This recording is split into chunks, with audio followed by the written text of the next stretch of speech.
Okay, Madam Moderator, we are now live. Thank you. Hello, everyone, and thank you for joining us this evening. Tonight's open house is being conducted on the Zoom webinar platform and is scheduled from 7 to 9 p.m. My name is Stev Andis, and I'm the Manager of Planning with the Town of Ajax. I'll be facilitating tonight's public open house. With me in attendance, we have Bruno Scopacasa, Senior Development Planner with the town, who is responsible for processing the applications we will be discussing tonight. We also have John Grieve, our transportation supervisor with the town. From Ajax Council, we have Ward 2 Councillor Ashmead Khan, Ward 3 Regional Councillor Joanne Dyes, and Ward 2 Regional Councillor Sterling Lee will be joining us at 8 p.m. We also have the applicants for the proposed development. Rad Vucishevich is the director from Medallion. Anna Fagus is the development manager from Medallion, and we also have some of their consulting team. We have Scott Waterhouse, the planning manager from GHD, Henry Bernston from IBI, the director of architecture, Kenneth Chan, vice president of Leah Consulting. The town is in receipt of and currently reviewing official plan amendment and zoning bylaw amendment applications for the lands on the north side of Rosslyn Road between Carruthers Creek and Audley Road. These applications, along with accompanying reports and studies, have been posted on the town's IMO page. Tonight, we're going to start with a presentation from Bruno Scopacasa, who will provide an overview of the applications and explain the context. This will be followed by a presentation from the applicant's consultants, who will present the proposed development. The purpose of tonight's open house is to give you another avenue to provide the town and the applicants with your feedback. We have received a number of comments already, and I want to thank everyone who has taken the time to provide those comments in advance of this open house. What we've done is we've grouped those comments into common themes, and to address them after the presentations, Bruno and the applicants will read out the questions and provide responses. Following that, we will open the floor up to any attendee who wants to speak to the proposed development. As attendees, your mics and cameras are automatically disabled. If you wish to speak, please raise your hand by using the hand icon at the bottom of the screen, and I will enable your microphone. You'll receive a pop-up message advising you've been given permission to unmute. And after you have spoken, I will disable your mic before moving on to the next speaker. Your video will remain disabled. For those that wish to speak, I will limit you to 5 minutes. This is to respect everyone's time and to get to as many people as possible within the allotted time frame for this open house. I request that you keep your comments as succinct as possible. Also, if you've attended and spoken at either of the previous open houses, we ask that you just observe tonight to allow others that haven't had a chance to speak yet. I also ask that if your comment has already been raised and answered, that you lower your hand so that we can move on to the next person in line. We also encourage you to type your comments in by accessing the Q&A button at the bottom of the screen, as we may not be able to get to everyone within the allotted time.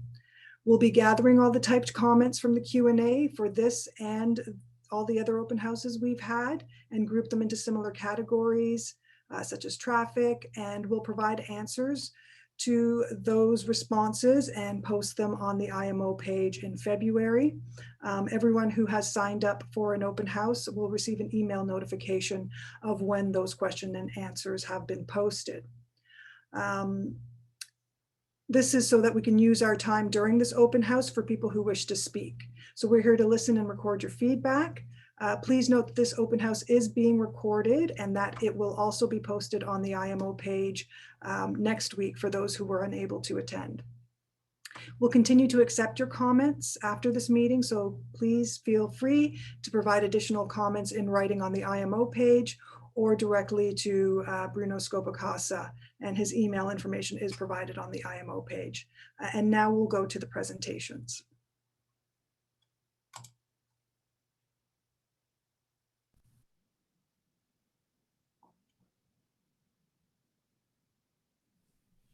Good evening, everyone, and welcome to the Town of Ajax hosted virtual public open house for official plan and zoning bylaw amendment application submitted by Medallion Development Incorporation in 2017 for lands located on the north side of Roslyn Road between the Carruthers Creek and Audley Road. My name is Bruno Scopacasa, Senior Planner for the Town of Ajax. I will be providing an overview of the site and land use planning context, a brief history of the existing Castlefield subdivision to the north, general background on the current development applications filed by Medallion for the site, and an explanation of the planning process moving forward. The official plan and zoning bylaw amendment applications are for the lands outlined in red on this image. The subject lands represent the last 4 undeveloped blocks within the Castlefields subdivision and have a total area of approximately 4.4 hectares or 10.9 acres. The subject lands are surrounded by the following land uses. To the north is the Castlefields residential subdivision consisting of single and semi-detached residential dwellings, community parks, and a future school site. Immediately to the east is Audley Road. Across Audley Road are lands designated rural area that are part of the Greenbelt. Immediately to the south is Roslyn Road. Across Roslyn Road is the Sundial Mulberry Meadow subdivision, consisting of single and semi-detached dwellings, back-to-back and street townhouses, community parks, and an elementary school.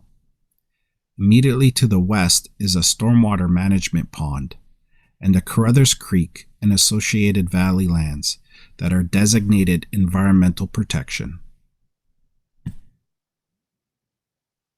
In 1998 and 1999, Medallion filed a draft plan of subdivision and zoning bylaw amendment applications to permit the development of the Castlefield subdivision located at the northwest quadrant of Roslyn Road and Audley Road. The proposal included approximately 850 single and semi-detached dwelling units, as well as the future development of 203 block townhouses or apartments on lands between Roslyn Road and Carberry, Mansbridge, Stiles, and Whitlock Crescents, from the Carruthers Creek tributary to the west and Audley Road to the east, along with park blocks, a school block, and public roads. The Castlefields draft plan of subdivision and zoning bylaw amendment applications were approved by Council in 2002. Medallion purchased the 40-acre parcel of land south of the railway corridor, west of Audley Road, referenced on this image as Amolchuk, and incorporated these lands into the balance of the Castlefield subdivision through the submission of a separate draft plan of subdivision application. The proposal for these lands included approximately 135 single detached homes. The subdivision application was approved by Council in 2003. The town's 2000 official plan designated the subject lands as high, medium, and low density residential. These land use designations were identified through a secondary plan exercise in the mid-1990s and adopted into the Ajax district plan in 1997. The town's official plan replaced the district plan. Under the town's current 2016 consolidated official plan, the subject lands are designated high and medium density residential and are subject to area-specific policy 6.2 of the official plan. Lands at the immediate corner of Audley Road and Roslyn Road were redesignated from low density to medium density residential in 2014 through the town's growth plan, known as Amendment Number 41 to the Ajax official plan. The high-density residential designation permits stacked townhouses, low-rise apartments, and other forms of multiple-unit housing within a density range of between 60 and 185 units per net hectare. The minimum building height is 4 stories, and the maximum is 15 stories.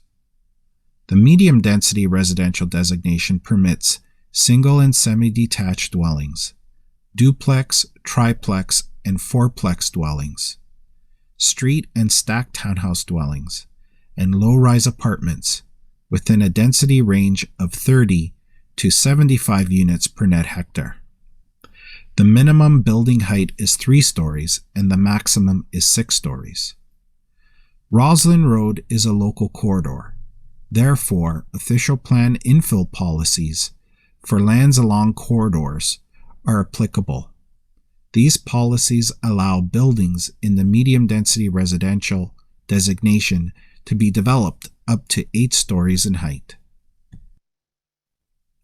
The subject lands, which are outlined in red on this image, are zoned Residential Multiple 6 Zone, or RM6, and Neighborhood Commercial, or NC, and are subject to Exception 76 within the town zoning bylaw.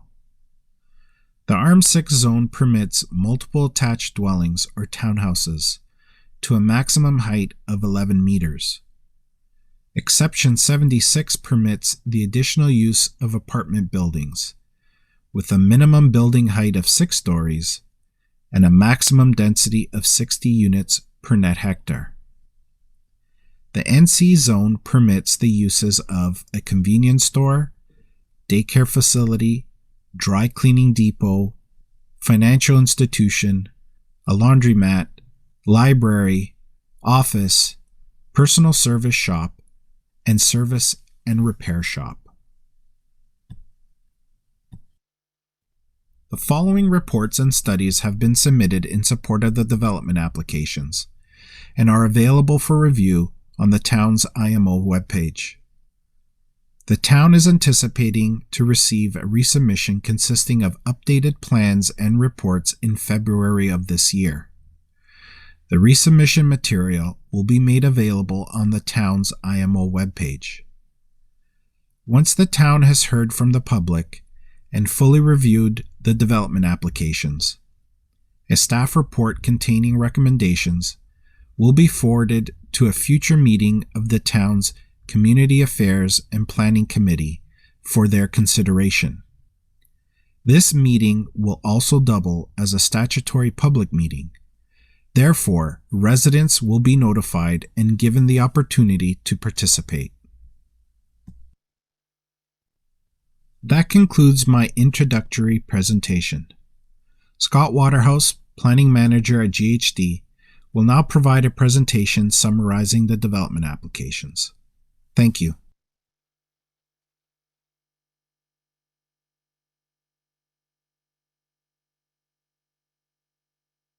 Good evening, everyone. My name is Scott Waterhouse with the firm GHD.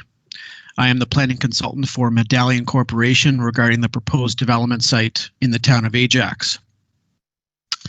Now, with me this evening to provide further details of the proposed development includes Mr. Henry Burston from IBI Group, the project architect, Ms. Jackie Vandervelde from Land Art Design, the project landscape architect, Mr. Kenneth Chan from Lee Consulting, the project transportation engineer, and also in attendance are Ms. Anna Fagus and Mr. Rad Vucicevic, representatives from Medallion Corporation. My presentation tonight will provide a brief overview of the development proposal and then expand on the land use planning policy context, which was referenced in the town planning staff presentation. A summary of the official plan and zoning bylaw amendments necessary to permit the proposed development will be provided. Next slide, please.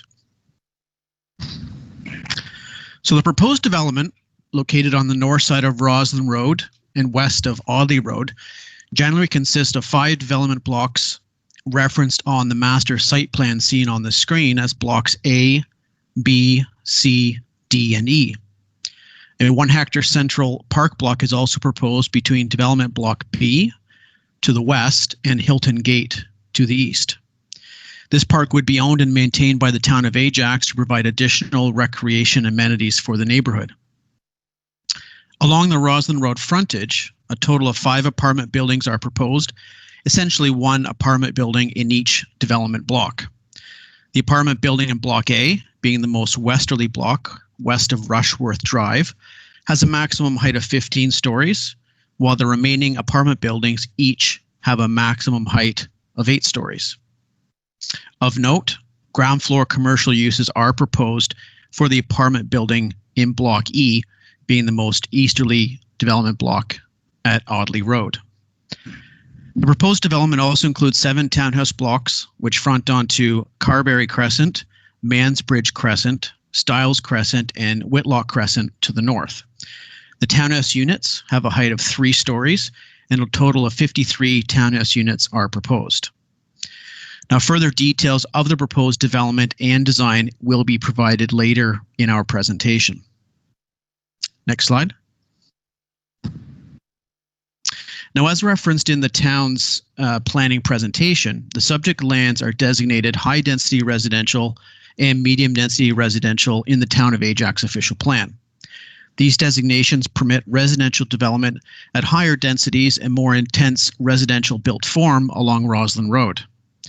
Per the town planning presentation, these land use designations along Roslyn Road have generally been in place in the Town of Ajax official plan since 2000.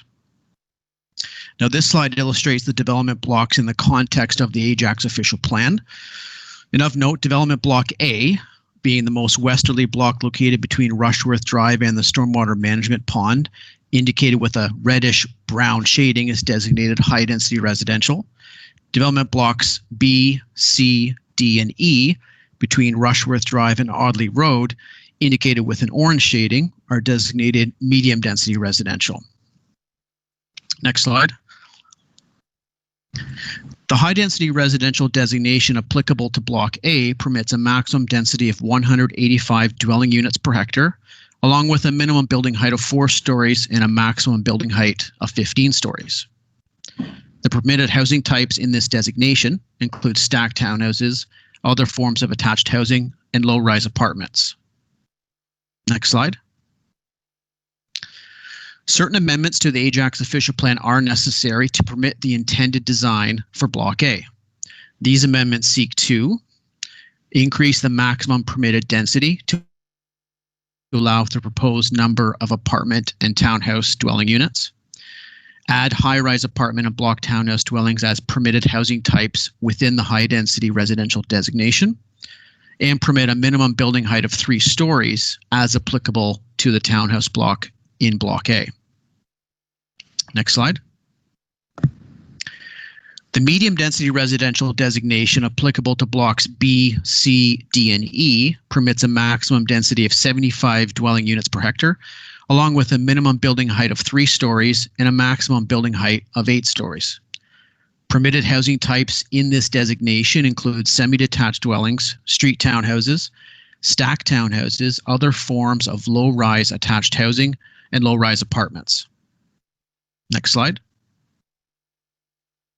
Similar to Block A, certain amendments to the Town of Ajax official plan are necessary to permit the intended design for development blocks B, C, D, and E. These amendments seek to increase the maximum permitted density to allow for the proposed number of apartment and townhouse dwelling units, and add mid-rise apartment and block townhouse dwellings as permitted housing types in the medium density residential designation. Now, it is worth noting at this point that the proposed maximum apartment building heights for all development blocks, being 15 stories for Block A and 8 stories for the remaining development blocks, conforms with the Ajax official plan, and an amendment for maximum building height is not required. Next slide. Now, in addition to the amendments to the official plan that were just discussed, certain amendments to the Town of Ajax zoning bylaw are also necessary to permit the proposed development and implement official plan policies. As referenced by town planning staff in their presentation, development blocks A, B, C, and D have residential zoning, which permits both townhouses and apartment buildings. It's important to note that these zoning permissions have been in place since the early 2000s. Development block E being the most easterly development block, has a commercial zoning. This zoning permits a range of neighborhood-type commercial uses as summarized in the town planning presentation. The zoning, however, does not permit apartment units above ground floor commercial uses as is contemplated in the mixed-use building design for Block E. Next slide. An amendment to the Ajax zoning bylaw and the residential zone is required as applicable to development blocks A, B, C, and D to permit the intended design, permit the proposed number of dwelling units, establish site-specific parking standards, and establish certain performance standards, including standards for building setbacks to property boundaries and building height. Next slide. In addition, an amendment to the Ajax zoning bylaw and the commercial zone is required as applicable to development block E. This zoning amendment is required to permit the proposed building height, introduce apartment units above ground floor commercial uses, and also establish certain performance standards, including those for building setbacks to property boundaries. This concludes the planning policy, official plan, and zoning bylaw context discussion. Mr. Henry Burston, project architect with IBI Group, will now provide additional development details and information. Thank you, Scott. Firstly, I'd like to thank everybody for taking time out of their busy schedules to attend this open house. It's a bit of a new format for us, so we appreciate your patience and understanding as we pre-record this presentation for multiple nights. I've been working with Medallion Developments for a number of years, and they have a 60-year history. We built a number of successful projects together, including 45 Lisker, which you can see on the bottom left, and Finch and Weston, which you can see on the bottom right, and as well as Vision at Pat Bailey Square, which introduced a major piece of public realm for the community. And we're really, really proud of that project. You can also see generally the high quality of the interiors as well as the exterior through these slides. Medallion fulfills a need for rental in areas with multiple demographics, whether you're a student empty nester or a family. Historically, we've seen a pattern that the residents of future buildings like this come from close proximity within a few kilometers away. So ultimately, the residents will directly be from your current community. Also, with Medallion being a rental, they will have a vested interest in the area for a long time. Here you can see our site within the overall context. It's a linear site running along Rossland Road. To the immediate north, there are low-rise residential. We have agricultural lands to the east, and to the south, there's medium density, which was built into a lower form. The other item that I want to call your attention to is the existing infrastructure that reaches basically from the elementary school site to the north, Castlefield Park, and works its way down to Sundial Park, the school, and then Lexington Park. And this really represents a series of nodes, and it almost acts like a necklace of parks that run north-south through the community, with one obvious noticeable gap being our proposed site. So this is kind of some of the idea of how we decided to place the site with direction from the city in the middle of our development to help facilitate that as a kind of a growing spine through the community. This shows a number of photographs of the area. I'm not going to spend too much time on this because you all live here and know your community well. The only thing I will highlight is that we recognize that there are low-rise community and homes to the north, which we want to be sensitive to. And we do want to build on the Hilton Gate Parkette and other infrastructure in the area with our development. The site has been redesigned. It's still organized into 5 development blocks running from A to E, but we have introduced a major piece of public realm to the neighborhood with a 1 hectare, 2.5 acre park in the center of the development. The buildings are positioned to create a consistent pedestrian edge with the mid-rise buildings and density mainly focused along the south edge, along Roslyn. And the heights of the buildings, as Scott described, are all 8 stories, with the exception of one 15-story building in the west side of the site. The entire north frontage beside the neighborhood has been proposed as townhouses, and we are actually seeking a variance to make these lower than the permitted height of 4 stories in the area. Overall, the master plan is proposing 1,322 units with the 950 square meters of commercial space, which is going to be on the ground floor of Building E. Each one of the development blocks has a vehicular access off a north-south road, either Audley or these connecting streets, which lead to vehicular drop-offs at the rears of the building and connect to ramps and loading areas. So all the garbage, all the ramps, all of that functional aspects of the building will be enclosed within the buildings, and that will hide them from view, and also will deal with all the acoustic issues. The parking for the building will be primarily located below grade, with 260 visitor cars being provided for the entire development. There's also going to be opportunities to allow for bikes and alternative modes of transportation. And we're allowed for mid-block connections to happen through the site between C and D and along the park itself. You can see the red arrows here, which indicate potential entrances to the residential lobbies. And we expect that there's going to be amenity spaces and grade-related units along all of the ground floors. Here you can see a number of sections that we've cut through the site, through various parts of the site, and a diagonal line which indicates a 45-degree angular plane from the low-rise community to the north. That's essentially used as a tool by planners and architects to transition buildings to low-rise neighborhoods. And in its simplest form, it basically says that you're going to set back the building for the same amount of distance as you're going to have as building height. For all of the buildings that you see here, we actually meet or exceed this standard. And in many cases, just about every block, we have about 46 to 57 meters, so 150 to 188 feet from the north or community. And for Building E, which is the closest one, we're at 65 feet, but we also have a heavily terraced top to the building.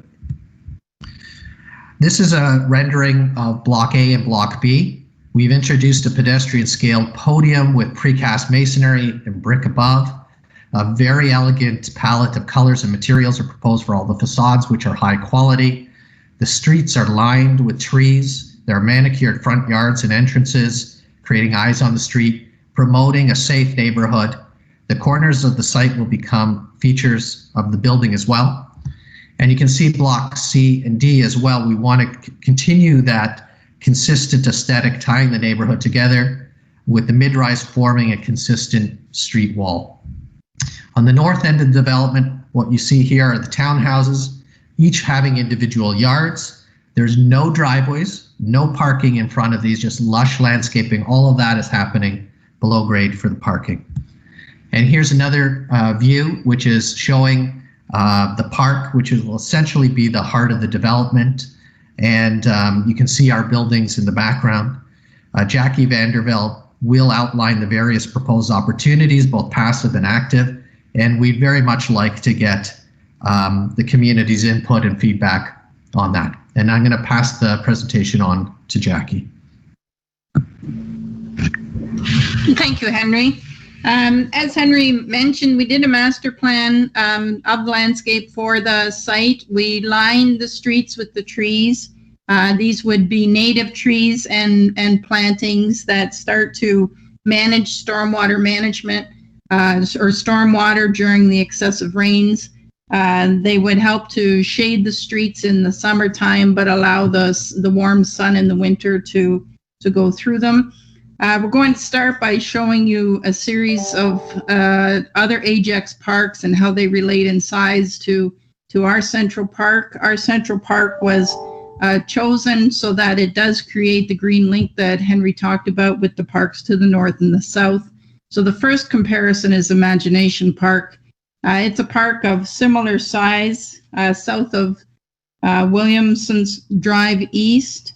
It's north of our site. It has large open lawns, but not much beyond that. Not a lot of trees and not a lot of activities. Next one.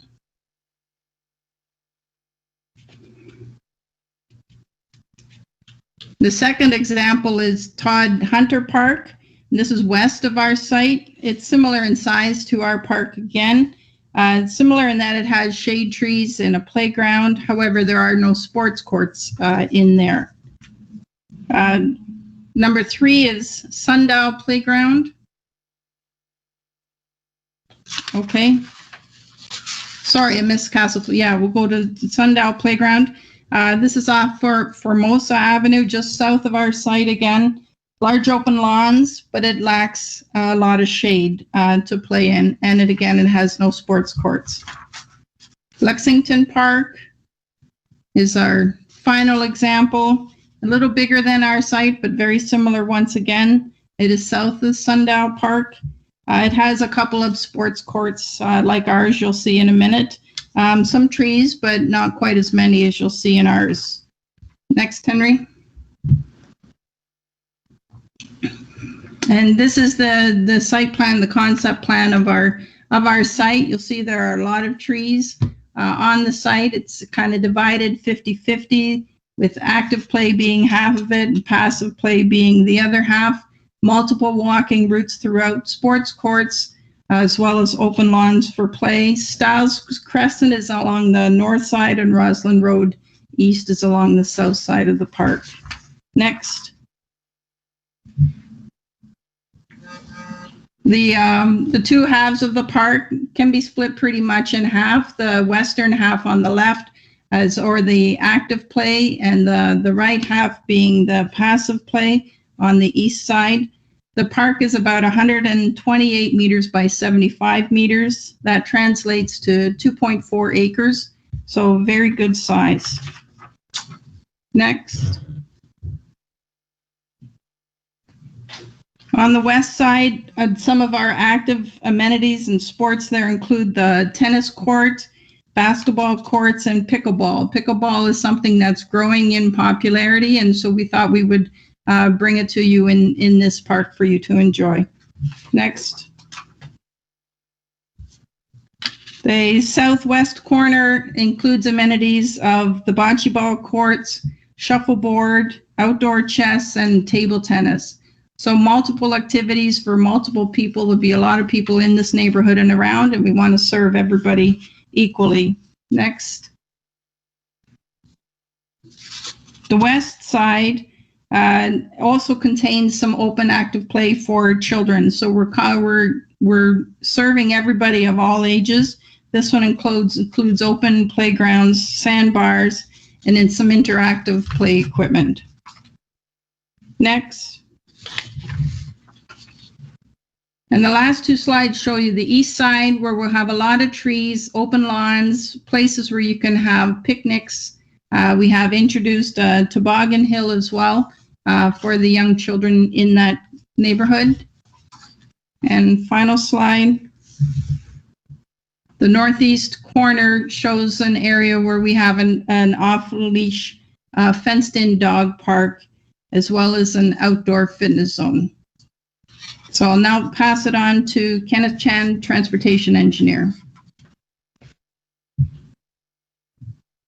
And thank you. My name is Kenneth. I work for Lee Consulting. I'm the traffic consultant that prepared a traffic impact study in support of the application. I just want to, what we have in front of us is a transportation network for the subject area. As Jackie pointed out, a lot of you are from the neighborhood and you're very well familiar with this area. But what I want to highlight on this particular slide is the blue line that's in front of us that shows the transit line of 916. One thing of note is that right now we know it operates on around a 15 minutes headway during peak hour, and through the town's official plan, it's going to be upgraded to or designated, I should say, for 10-minute service. And that's something that's very important because it's a way for people to commute and to travel around the site in this area on a different manner. The yellow lines are the cycling network, as you can see, and oddly there's a shared bike lane that goes from Taunton down to Kingston. So we just want to highlight that this area does have alternative mode of access, but a mode of travel, I should say, but predominantly it is auto centric and focused.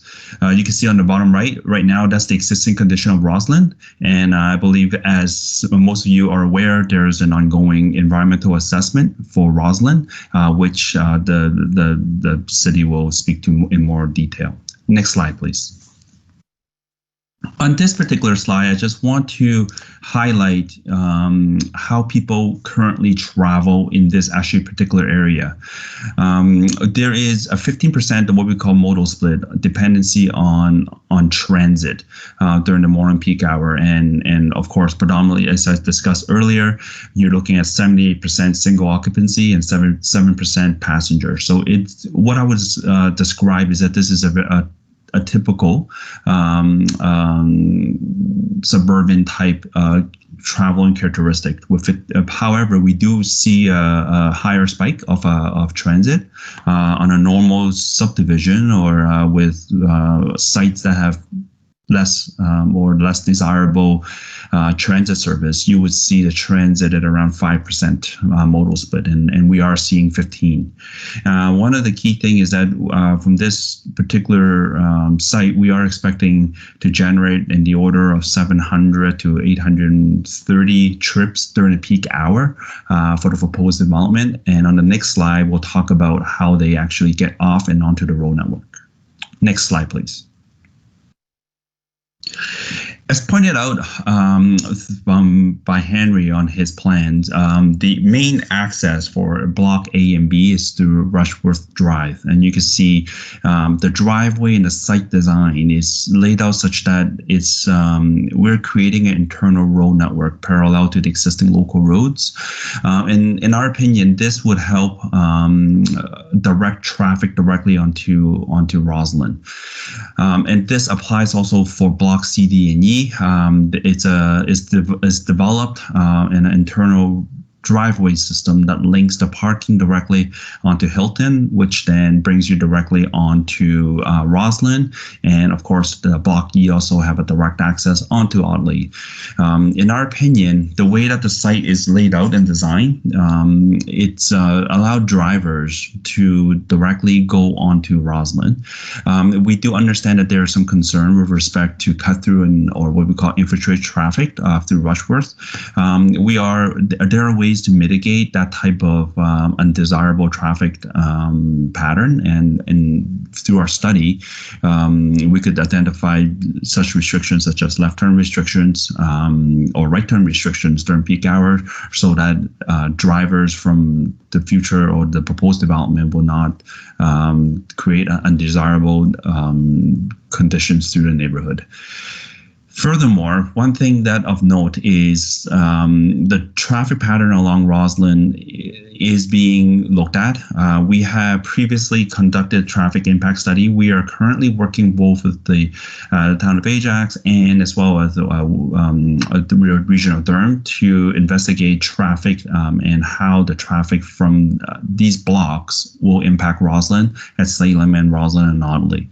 One key thing that I do want to point out is that despite the fact our traffic study was conducted prior to the Amazon site at the southeast corner of Salem and Roslyn, it is our understanding that the Amazon traffic study has accounted for the traffic generated by this particular site.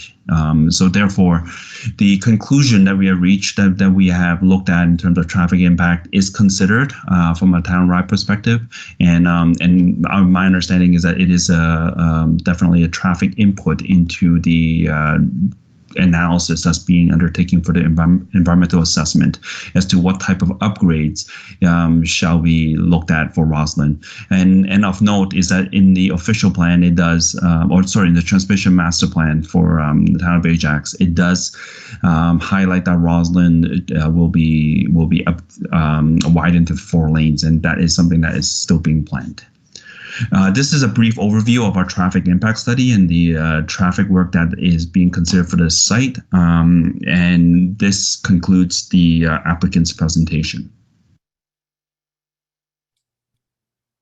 Okay, thank you very much for those presentations. Since our introduction, we've been joined by 2 more members of council. I just want to introduce Mayor Sean Collier has joined us now. And Ward 1 Councillor Rob Tyler Moran has also joined us as well. So next on this evening's agenda, I will pass it along to Bruno and Anna, who will talk about the most common questions we received in advance and provide answers to those. And I do see that we've got people with their hands up already. So when Bruno and Anna have concluded, I will go to the attendees and start taking questions. So for now, Bruno, please go ahead. Thank you, Steph. So there have been 14 common questions or concerns that have been received from residents through the town's IMO page. So I'm going to go through them, and myself and Anna will address these questions or concerns. The first is Medallion did not tell purchasers that these lands would be developed as currently proposed. Sales office representatives advised purchasers that these lands would be developed for townhouses. Purchasers are upset and feel that Medallion lied to purchasers. I'm going to direct this to Anna to address. Good evening, Bruno. Thank you. As per the planning presentation, the zoning and official plan permissions have been in place since early 2000, which included permitted uses such as townhouses, stacked townhouses, as well as low-rise apartments. While townhouses may have been contemplated at the time, over the years, planning policies have encouraged more intensive and compact urban forms of housing along arterial roads and transit corridors such as Roslyn Road. And so the current development proposal reflects the changes in policies and time. And I can say that it was never Medallion's intent to mislead any purchasers in our Castlefield projects. Thank you. Thank you, Anna. Number 2, the proposed development will increase traffic in an area that is already experiencing high volumes of traffic and delays. An updated traffic impact study will review the anticipated increase of traffic from the proposed development and its expected impact on the surrounding road network. The updated report will be reviewed by both the town and the region's municipal transportation staff. Number 3, the submitted traffic impact study is outdated and does not account for traffic volumes from new area developments, such as Gordon Foods and Amazon. The town and the applicant recognize that the submitted traffic study is out of date and requires updating. A revised traffic impact study will include background traffic from all new developments in the area, including Gordon Foods and Amazon. Number 4, Traffic on Roslyn Road and Audley Road are already an issue. How will Roslyn support the increased traffic from this development? The town has identified the need to widen Roslyn Road from 2 to 4 lanes. The environmental assessment and preliminary design for this widening is currently underway and will be completed this spring. The town is currently targeting construction to begin in 2024. Should the traffic from this development trigger the need for additional road improvements, the developer will be required to identify and fund these improvements. Number 5, how will traffic infiltration into the Castlefield subdivision be prevented from the proposed development? The revised traffic study will measure vehicle trip distribution of the proposed development. This will demonstrate traffic infiltration and any need for mitigating measures. Number 6, when will Roslyn Road be widened? Are there other area improvements scheduled or required to support the proposed development? As already noted, the need to widen Roslyn Road has already been identified by the town. Should the proposed development require additional road improvements, Medallion will be responsible for constructing these improvements. Number 7, the proposed parking supply is not enough. What is the proposed parking supply? How will residents and visitors to the development be prevented from parking on the streets of the existing Castlefield subdivision? The proposed parking supply is 1 parking space per dwelling unit for residents and 0.2 parking spaces per dwelling unit for the exclusive use of visitors. Future tenants would be advised of the parking supply by the property management company. Nothing would prevent future tenants from parking on municipal streets. Number 8, what is the justification for rental apartments in this area? Why rental apartments and not condos?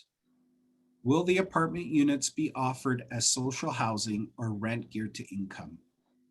I'm going to direct that to Anna once again to address. Thanks, Bruno. To answer your question about why rentals, is Medallion is proposing purpose-built rental housing with the intention of providing both existing as well as future residents of the area with greater housing choice by providing housing diversity. The proposal will contribute high quality rental units in an area where there's currently limited rental housing options. With regards to your second question on social housing, Medallion's business model is to build market rental housing. However, based on our experience in the GTA where we build, it's not uncommon for redevelopment projects to have components of affordable housing based on government initiatives. So we will continue discussions with the town to determine if there is a desire to include any affordable units in this project. But Medallion is a purpose-built rental, which gears to market, and that's our business model. Thanks, Bruno. Thank you, Anna. On to number 9. What types of commercial or rental stores will be, what types of commercial or retail stores will be incorporated as part of the development? The commercial uses are unknown at this time. The development may include neighborhood commercial type uses, such as a daycare, restaurant, office, or a bank to serve the local community. These uses are similar to those currently permitted under the neighborhood commercial zone. Number 10, the lands appear to be too narrow to support the proposed buildings and townhouses. How will these lands support the proposed development? The land is large enough to accommodate the proposed future development, which was depicted in the presentation delivered by Medallion's architect.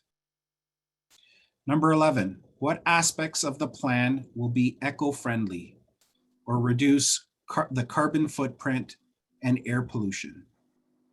I'm going to direct that to Anna to address. Sure. So our buildings typically feature high efficiency mechanical equipment, We actually take a lot of pride in providing a very good energy efficient envelope, which is the skin of the building, as well as having additional landscaping, tree planting. We provide features such as electrical car charging outlets. So we try to incorporate such things in our developments. Thank you, Anna. On to number 12. The proposed development will devalue our homes.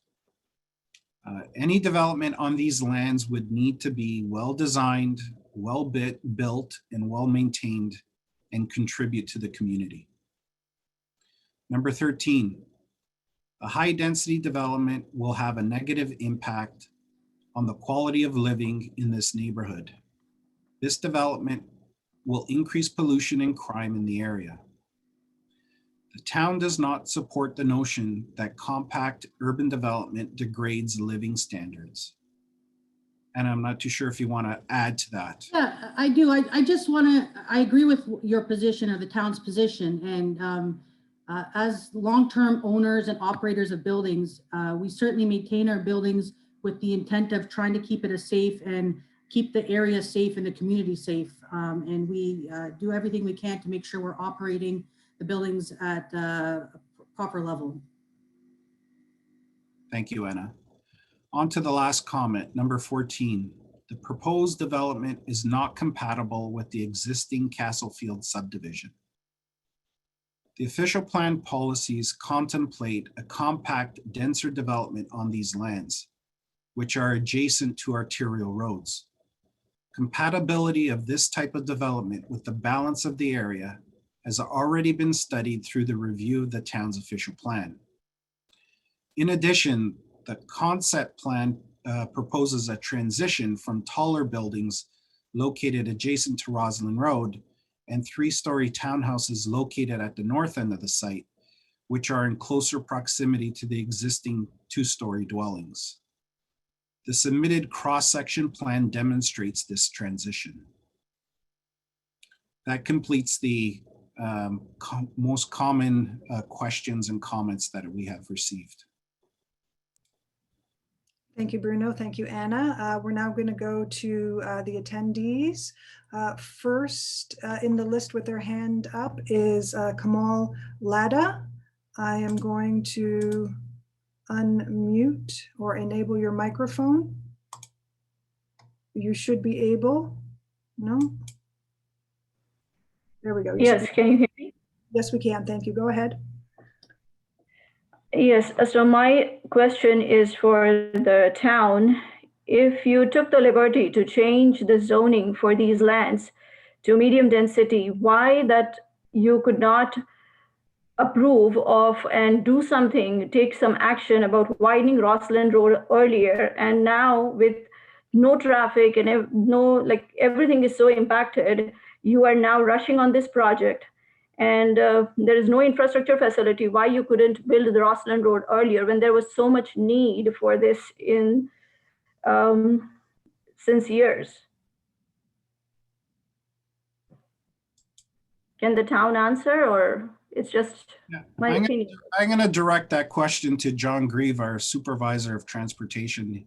He's more involved with the design and future construction of the widening of Roslyn Road. Yes, thanks, Bruno. So the contemplation of the need to widen Roslyn Road is definitely not something new to the town of Ajax. It has been in, it was identified in our 2019 Transportation Master Plan. It also was identified in our 2014 Transportation Master Plan. But as, or the need or the progress of these widenings is driven by growth in the town, both in population of residents and employment numbers. As we have progressed since the 2019 version of our master plan, as you've heard, we have initiated the environmental assessment for the widening. That is the first step that is required. Once completed, we will progress into detailed design, which is forecast to begin in 2022, and then on to construction.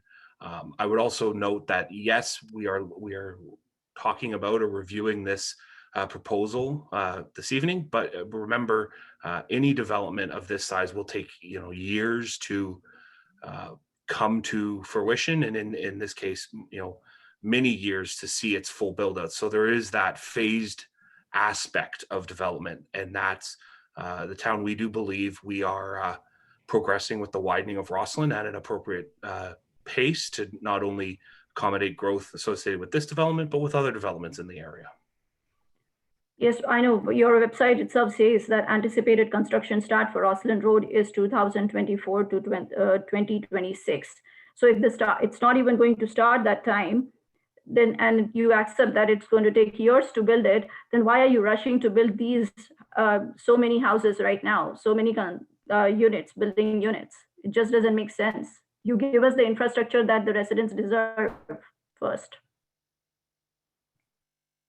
And that's my biggest issue on the town proposing to build so many houses here and rushing onto this project, and especially rushing onto the 15-story building. It just doesn't make sense. Any traffic impact study you say that will be approved or given to you in February, it's useless. Why during COVID times you would do such when there are no school buses, nobody is driving to any kind of study? You say Amazon did it or Medallion did it. We don't trust anything that Medallion says because they have been not staying true to their word. So any study that comes from them, if they claim that they are the market for rental buildings, they don't do any market study. How are we supposed to accept any kind of study that they do? We have been lied so many times. So it's really frustrating to see that the town is ignoring us. Well, I don't think that the town is ignoring anyone. This is why we have the public open house to give residents an opportunity to speak and voice their concerns and ask questions. With regards to the two applications that have been filed, the request is to have official plan and zoning amendments that are being proposed approved. Now, if they happen to get approval, that doesn't allow them to put shovels in the ground and commence construction. There's still a requirement to file site plan applications for each property or each block along these lands. And that's where the town and the regional municipality will review in more detail the architecture, landscaping, servicing for these lands. And once that is approved, that will give Medallion the opportunity to file for a building permit and get shovels in the ground. Now, the review of a building or buildings of this type on each property could take anywhere from 8 months to a year to complete. So that would be the time frame for site plan approval. So the approval of these applications that we're dealing with today will not allow for construction to begin. There's still an additional approval process involved. Okay, that answers two of my questions. Thank you. Okay, thank you very much for your questions. I am now moving on to the next person on the list, and that is Aiden Pedroso. Aiden? Hello? Yes, you should be able to speak now. Go ahead. Perfect. Thanks. My name's Trish. I just want to start, actually, my comment is to Steve. The comment that you made at the beginning about if you've already spoken, that you're asked to be an observer. I find it really offensive that we're trying to censor residents here. When Medallion as a corporation, you can allow them to put through as many amendments and permits as they want, but you're asking your residents to speak only once. We all pay our taxes. We all have a right to voice our opinion as many times as we'd like and as loud as we want. And perhaps if we felt like we were being heard, there wouldn't be a need to speak at each meeting. And if your concerns were hearing from everyone, you'd have longer question and answer periods. So to that, I say, if there are people that have spoken before, I really wish you'd give them the chance to speak again, because I find that extremely rude and offensive to what you're doing, again, to us as residents. That being said, I have a couple of questions directed to the City of Ajax, the councilors, and to Medallion. I'll start with the city. As per your process, you mentioned that after these public open houses, that you're going to be preparing a report of recommendation to the Town Community Affairs and Planning Committee for consideration. My question is, what bearing do these meetings and the feedback that you're receiving from the community have on the report of recommendations?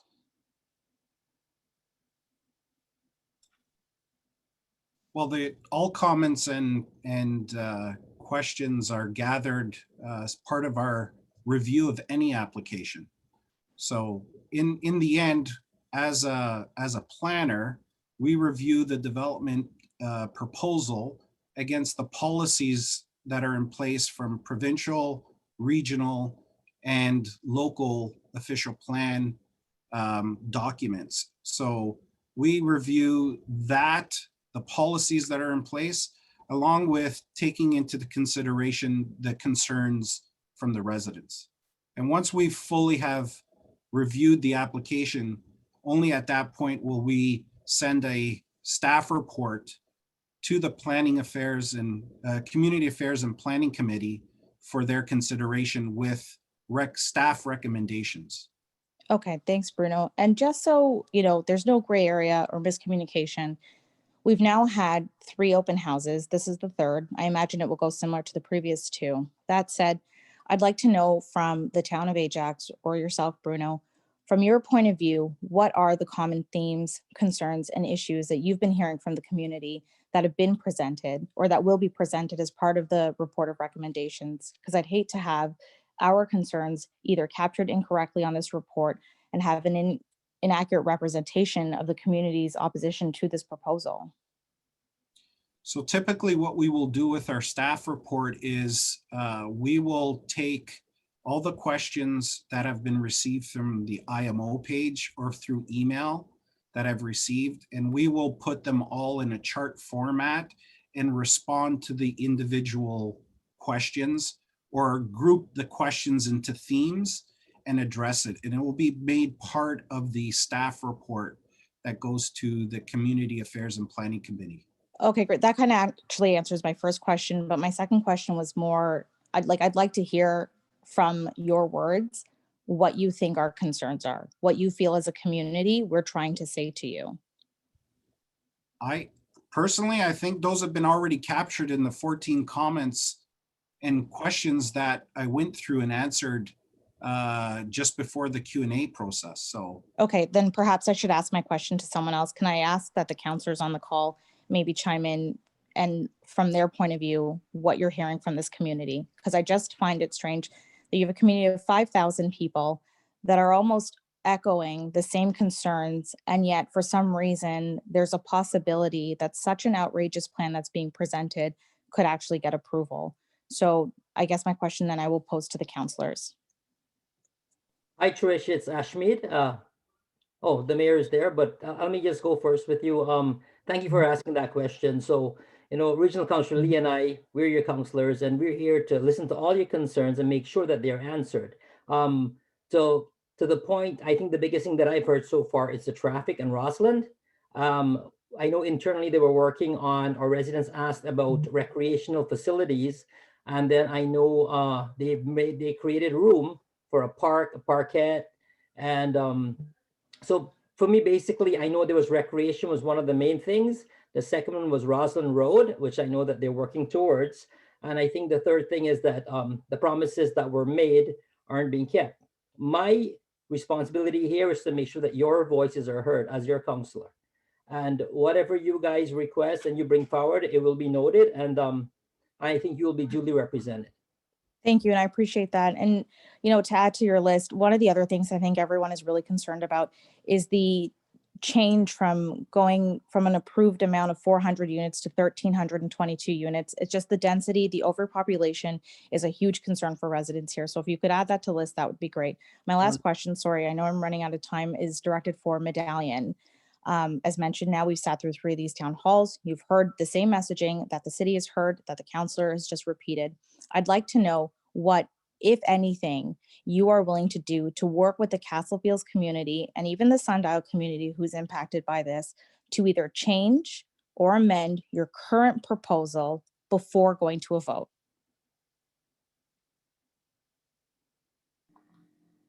Thanks, Trish. Well, I'll tell you that the purpose of this call and the ones we've had is to listen to all the community comments. And we obviously have to work with the town like we have been in terms of hearing initial comments from our original open house. We made changes, significant changes with regards to adding a 1 hectare park. And we are here to listen to the rest of them. And as we go through the process with the town, listening to your comments, we will review our plan. And is that something that you're willing to do and come back to the community with before having this report of recommendations go through? So right now, we've done 2 open houses, and the idea here is that we will work with the cities, with the towns, and if they want us to look at and review the plan in more detail and perhaps go back out to the community, that would be a process that we would have to discuss with the town. Okay, because I do know that you had put through a previous proposal, which I believe you went back and you added the addition of the park. And, you know, to be quite frank, I'm not sure whose concern the park was or the recreational center was. From all the conversations that I've had with people in my community, no one has voiced an opinion of saying, you know what that plan needed? It needed a park. And then therefore you've met our needs by that. So I am very concerned that everything that we're putting forward is not actually being heard or taken into consideration. So that is again why I asked if you are willing to actually work with the community and come to some conclusion, some middle ground, because I'm going to tell you right now, no one in the community, as you probably know, wants this project to go through. So there has to be some level of give and take from both parties. But I mean, I think what we're asking for is something reasonable. You're asking for amendments to everything, to setbacks, to density bylaws. Like nothing that you currently have approval for is shown on that proposal. And I know that we've asked in the previous meeting about, there was a report for like a need-based report, and you said that Medallion had done that. Unfortunately, you're not willing to share that. So all these are all things that the community has come with that we're not getting answers to. Trish, let me explain that with this, the question of a market demand study, and our position on that is that when we're making an application under the Planning Act, as across Ontario, across Ajax and Durham, we are required to submit justification from a planning perspective. So we have provided, and it's up on the website from my understanding, that we have hired and we retain professional experts in terms of planning to provide us with and work with the town to look at their policies to justify why there is a need for additional density. So it's not a question of us just deciding exactly what we want and we're just going to put it there. We have to justify it, and we provide the justification through planning, and then it's the town who evaluates whether or not what we're justifying or what we're putting forward is something that meets with their requirements. So it's not a question of whether it's there's a demand or not. It's a question of whether the policies are encouraging it or supporting an increase. So it's up to the town to evaluate the application. But the town already has their bylaws in place. What your proposal is asking is that they change or amend their bylaws to fit the needs that you need it to in order to build what you're proposing. Anna, if I could just add to that from a land use planning perspective, the member from the public, is correct. Yes, Medallion has applied to amend the Town of Ajax official plan. But from a land use planning perspective, there certainly are provincial policies, regional policies for intensification, and especially along corridors, transit corridors, arterial roads in existing urban areas to encourage and require more intense, more dense built form. And as a result, when you look at that policy framework, really what the current permissions would allow, in our opinion, and it still has to be reviewed by the town, would actually represent an underdevelopment of the site, given its location, given that the policy framework that we're working in as established by the province the region, and even the policies in the Town of Ajax official plan. Well, with all due respect, then I feel like the people who are doing your study for you should probably come to work for the Town of Ajax if they have it all wrong. But anyways, again, thank you for your time. And I hope that my first comment doesn't fall on deaf ears, that if people have spoken already and they still have questions to ask, that they are heard. Thank you very much, Trish.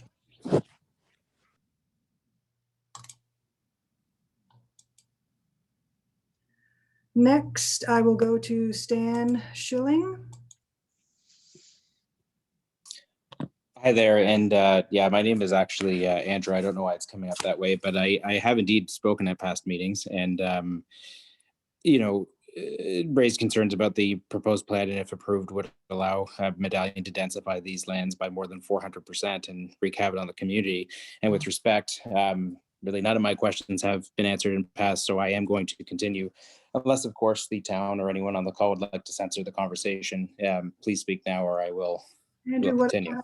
Andrew, what I So would. thank you so much. So I'm going to keep going. So Medallion to date has done nothing to address the concerns brought forward by the residents of this area. And to be quite frank, has done nothing but put bright lipstick on a proverbial pig in an effort to sell us a basket of goods which we don't want. Residents have brought to the table real concerns which require real action, real discussion. This action, unfortunately, has not come from Medallion to date, as we see the same presentation week over week. We ask the same questions. We receive the same disrespectful responses. This to me shows Medallion, you're simply not listening. You're not here to discuss. You're here to discount our concerns. And Anna, you had made a comment earlier about this was not the intent, but it's funny how Medallion has a lot in Richmond Hill, which has a very similar plan to this one. There's a thin strip of land at the front of it. And if you ask the sales center today, what are you going to do with that land? They tell you it's executive townhomes. And I called the town of Richmond Hill, and guess what they tell me? It's going to be apartment buildings in the future. So this is the same game, just in a different time. So my response or comment today to this final presentation is simple. I'm turning my attention away from Medallion, who's more interested in harm than good, and I'd like to direct my attention to the town, its elected council, and Mayor Collier, who's joined us today. We are pleading for you to consider our points we've raised to date. The points that Medallion and the speaker today said they recorded in past, said they would answer, which as of today have yet to be answered in any real, meaningful, or respective way. Councillors Lee and Khan and others, you've heard from your constituents. You've heard our concerns. You've heard our pleas. My ask tonight of you is simple, that you consider them.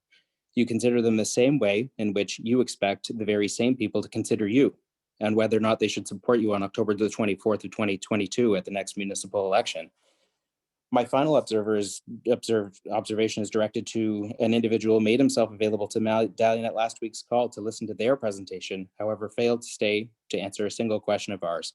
Mr. Sean Collier, the mayor of the town of Ajax. How could you, your council, the town's employees, see this project in its current shape as being anything other than unreasonable? It doesn't respect property setbacks. It doesn't respect density limits. It would further exacerbate traffic congestion and ultimately put the residents of this area at risk, both financially and from an overall safety perspective. There is literally not one single aspect of zoning limitations that this company is willing to respect, not one. A reasonable person would see that for what it is, a complete disrespect, everything this town stands for, everything the bylaws are in place to protect. I am pleading with you to demand change to this proposal. Again, if you're looking for support in October 2022 to continue as the mayor of this great town, then we demand support of you now, a time where we need a strong mayor the most, to stop this plan, which will destroy these lands before this proposal moves forward, before another approval is given, and before a deal with the devil is done. If I can't have that, and if we can't have that, then I have to ask myself why. Why would you support Medallion above everything else? A question in which we can dig into further as this amendment moves forward. If nothing else comes from these presentations, I can tell you with certainty that we're a community. We're a community with more than 5,000 residents who on October 22nd will not check a box on your ballot unless you step up for us now and ensure that no single shovel strikes this land or receives an approval to do so for this ridiculous project that's been brought forward by Medallion and Bleeman Holdings, a holdings company which has an unspeakable, disrespectful past, one which would destroy this community and everything around it. And Mr. Collier, one you know all too well from your 2018 mayoral campaign. Please save this community and work with us to move forward. Thank you so much for your time. Thank you, So Ann. I'll respond to that a little bit. And well, as to last week, sorry, last Thursday was my birthday and my family had a dinner for me. So sorry, I had to duck out a little bit early, but that was not something that happens all the time once a year.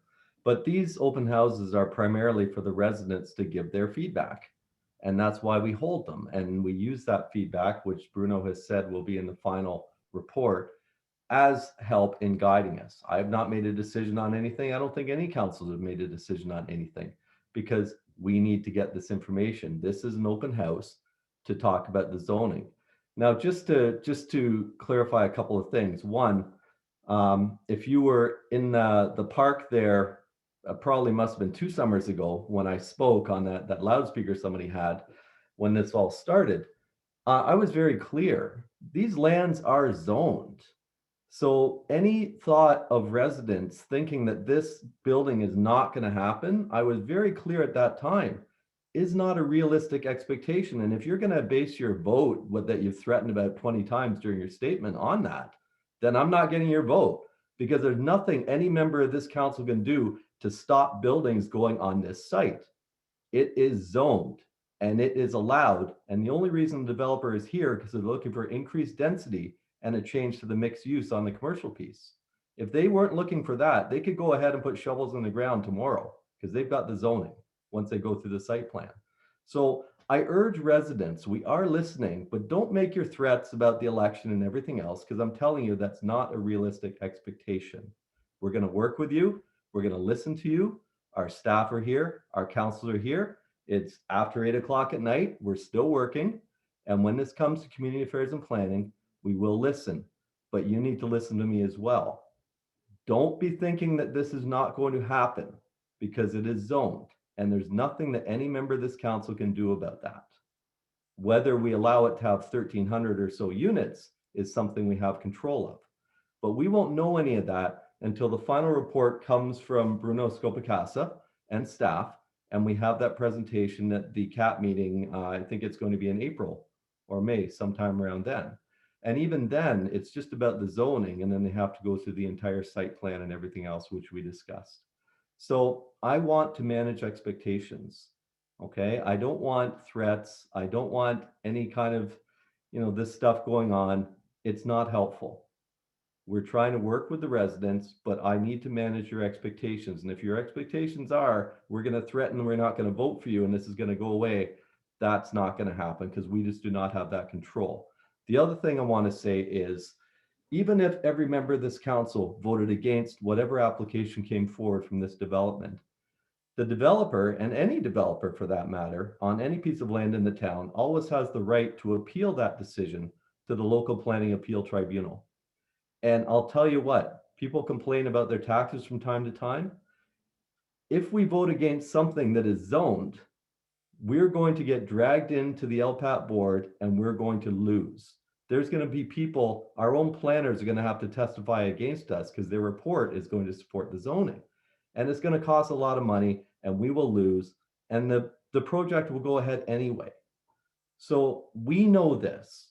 And I want you to know this because there are things we can do and things that we can't do. And I think I've been pretty clear on the things that we can't do. So let's work together. We're listening to you. Let's be productive and try and make something here that it is going to happen in some form. But let's make something here that everybody can live with and be satisfied with and move forward. We all love Ajax. We all want the best for our town. And we all are doing the best to try and get through this. This is just part of planning. And we unfortunately have situations like this every time there's a new vacant land piece next to existing residential because people expect the vacant land to remain vacant forever. And that's not a reasonable expectation. So please work with us. I hope I've answered your question and I'm trying to be as open and honest as I possibly can because there is no benefit to any of us to mislead you. We're doing our best. I hope that's answered your question. Thank you. Thank you, Mayor Collier. The next person that I will be going to is Desmond F. Desmond, are you able to unmute? Yep, can you hear me? Yes, please go ahead. Hi, good evening, everyone. My name is Amelia. First question, Medallion, this goes to Medallion. What was your original plan? Sorry, in terms of what we So anticipated? in July 2004, what was your original plan? Well, Amelia, I recall speaking previously, and I did say that as developers, as landowners, we go through multiple versions of ideas, of concept plans, of what is going on our property. At the time, there was probably many renditions of what was going to be going on the property at the time, and we landed on townhouses. But I can assure you that there was alternate options that were contemplated, that we're always looking at as times change, as policies change. We're always trying to evaluate as we're trying to grow communities and change communities. There's always options that have been evaluated. And so I'm not sure what your question is specifically, because you're leading me onto a question. I just want to understand exactly what you're trying to ask.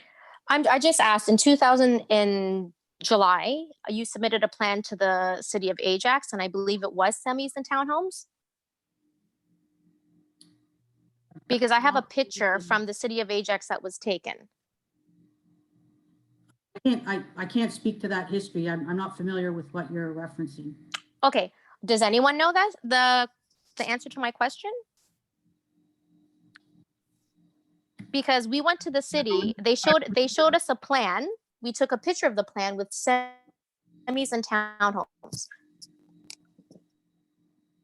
Okay, my time's. I think the resident is referring to what was displayed at the sales office. I can tell you when the subdivision was originally approved, there was a concept plan provided by Medallion at the time for these vacant lands that showed or illustrated predominantly townhouses and some semi-detached units. But once again, this was a concept plan. Okay, was there any other concept plans?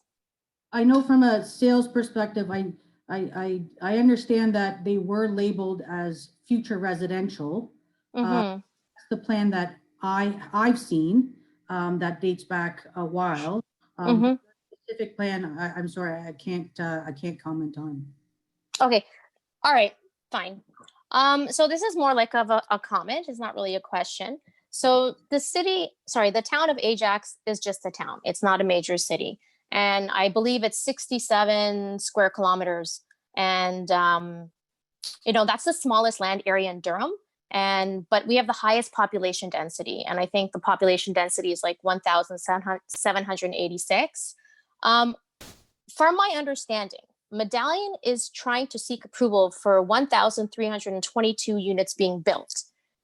But the current bylaw only allows 409. Am I correct on these numbers? Bruno? Yeah, you're in the ballpark, yes. Okay, so according to me, that exceeds the bylaw limit by 3 times. Am I right? Correct, yep. Okay, so the size of Castlefield is about 1.45, I'm not sure, square kilometers. And from, I believe Trish said, there's about 5,000 people here already. And I understand that the roads in front of us are going to be extended in 2024. I'm talking about the roads within Castlefields. Okay, we only have 3 ways in, 3 ways out. Our neighbors down in Sundow, they have 8 ways to get in and out of their community. Okay, if we add, for example, if this goes through, eventually we're going to have all these apartment buildings coming up. Let's add 1,322 to that number. Okay, we are now up to almost 7,000 people in this area, and that's lowballing the numbers. 3 ways of getting in, 3 ways of getting out. How safe is that? Okay, if there was a nuclear emergency, how are we all going to get out safely? Okay, also, it's great that we have a bus running every 10 minutes, but how is that going to be helpful to the residents within Castlefields? Way too many people in a small area of land. Not safe at all.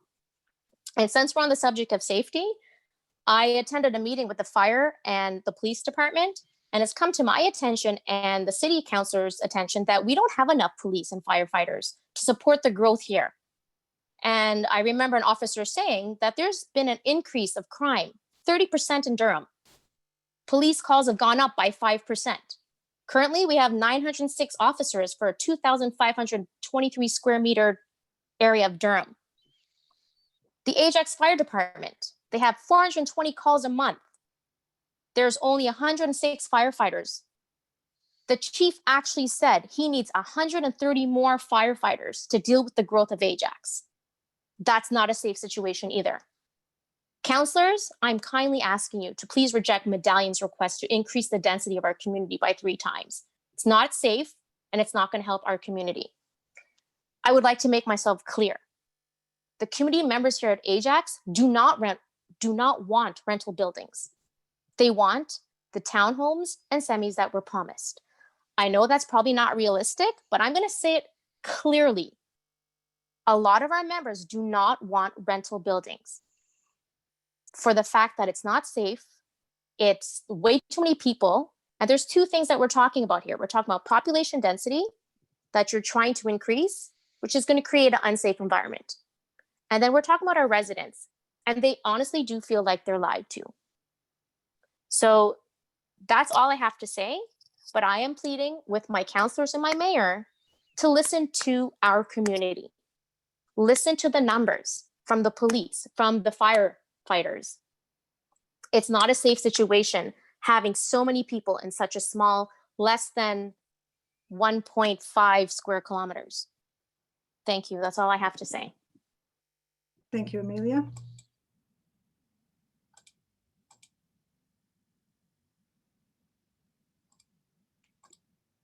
The next person I'll be going to is Angela Hartono.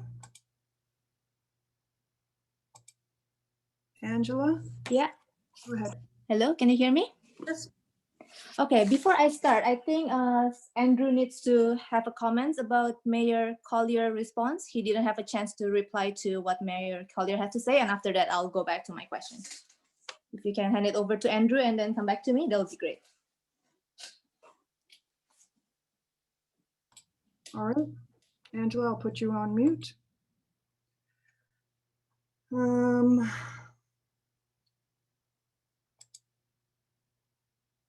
Andrew?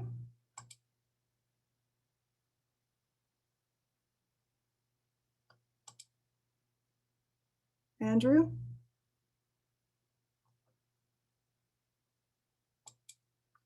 I have unmuted your mic. You've unmuted the wrong person, I think. Oh. Again, please. Thanks. Okay, what name is Andrew under? So I can unmute the correct mic. It's under Stan Schilling. I have unmuted Stan Schilling. I've already unmuted Stan Schilling. Okay. Perfect, thank you. And Mayor, I don't have much that I need to comment on here, but I really dislike being misquoted. I did not at any time make 20 plus threats. I made 3 promises on behalf of this community, and I do not need a lecture of the zoning. I absolutely understand that Medallion could build on this property once they submit a plan. And I understand based upon the total land volume that it would be limited to around, I know Bruno said about 409 units.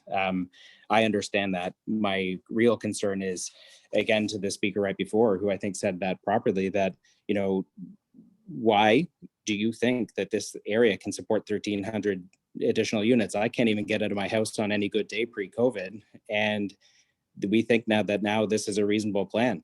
I don't understand why you feel the need to say that we must do something. I understand the density limits, but I also don't understand why you disregard property setbacks, why you would disregard zoning restrictions. It's not something I completely understand. So I will vote, with this. I need you to understand our position, and I need you to respect the original approvals that were provided to Medallion for this land. And, to be quite fair, and I don't want to disrespect you on your birthday, but my financial freedom and the safety of the community is much more important than your birthday and why you had to blow us off last week. So thank you very much. Okay, I'll just respond very quickly. And thank you for clarifying that. I didn't blow anybody off. I mean, I have a lot of appointments every night. I have another one at 8:30. So, sometimes And we are can't all stay very important as well. Sorry, I'm not debating this. Sometimes we just cannot stay for an entire meeting. We all have very busy schedules. It's not disrespectful. It's just a fact. And again, I just want to be clear, and I'm not lecturing, but I want people to understand the reality. Okay, no decisions have been made. This is an application, and our staff will review the application and review the comments and make a report to council. And it's up to council whether we approve it or not approve it. 1,300. I'm not going to say yes or no because I just don't know at this point. We're still in the data gathering phase, and that's what I want to make clear to people. So, can I ask you a question? Do you think 1,300 units is appropriate? Andrew, hold on. It's been very clear from a lot of the people that have reached out and saying, like, just look at the chat box, 33 comments, probably 25 of them are people saying, we don't want this, shut it down, turn it. And I just want to manage expectations. That's what I'm trying to do, is manage expectations. And so people, again, don't make decisions without the proper information. That's what Mayor, I'm not making decisions. I'm asking you, I understand the 400 versus the 1,300. I'm asking you today if you think 1,300 is appropriate based upon all the concerns that have been raised over these meetings. I'm not asking you about the Q&A. I'm asking you about as one of your constituents, if you feel it's appropriate for 1,300 units in this area. I do not know whether it is appropriate or not, because again, we're not there yet. I will know whether it's appropriate or not when I see the staff report. I'm not a professional planner. I'm not an engineer. So that's why we rely on the expertise of our planning and engineering staff to do this information, do the research, get the studies from the developers, and they're the ones that make those decisions. So until I have that information, I'm not forming opinion, and that's the honest truth. So I can't answer whether I think it's appropriate or not because I just honestly don't know. And I can't disagree with that. Thank you so much. Thank you. Okay, thank you. Angela, did you? Yeah, can you hear me? Yep, go ahead. Okay, thank you for that, Steph. So we, as Ajax residents, we signed a petition. I think hopefully, all the council has seen the Twitter from me that I think at this moment we have 1,435 Ajax residents who signed that we do not want these buildings because we believe that our area has been crowded as it is. And with the Amazon 1 million square feet facility that will come, and with the flooding that we have January 2020, that caused road closure for a long time, that give us a lot of headache trying to get out from our house. We believe that with that amount of green space, we cannot even handle the winter weather. And instead of trying to protect the infrastructure, we're adding more buildings, which I think is really not appropriate to the neighborhood. And also, this vacant land was committed by Medallion to the home buyers. They told us it's not just an empty land across the street. We as a home buyer, we purchased it because they told us it will be a townhomes. And of course, we are not a lawyer. We do not ask for things to be on paper, which we should have, obviously, because we thought that Medallion supposed to be honest. We trust your reputation that you are, according to your website, is Toronto's premier developers. And so we believe in you. We put our trust in you. And we even look into the town plans that shows here is how it looks like. There is this plan that we saw. I even get the copy. I think I even put it on Twitter. This is the plan that we use. As the mayor said, we make decision with the proper information that we have. But now, how do we make we don't have anyone to make Medallion accountable because we are being kind of left stranded. So we ask that, yes, Anna said Medallion has no intention to deceive home buyers. So what are the proof? What are the supporting evidence that shows that you don't do that? Because I have the information from the Medallion website, from the web archive. You did say the area gonna be private and secluded. The site plan doesn't have a legend about any buildings. And also the shadow study was from 2010 that shows buildings. I make the purchase in 2014. No one ever mentioned anything about buildings. So we asked that Medallion, hoping that you as the corporation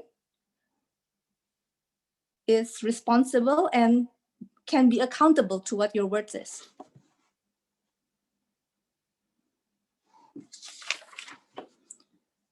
So what do you think, Medallion? Why do you put home buyers, your customer, into this position? Like, we have been going through a lot of emotional stress, damages, mental health. I don't know, why are you putting your customer through this?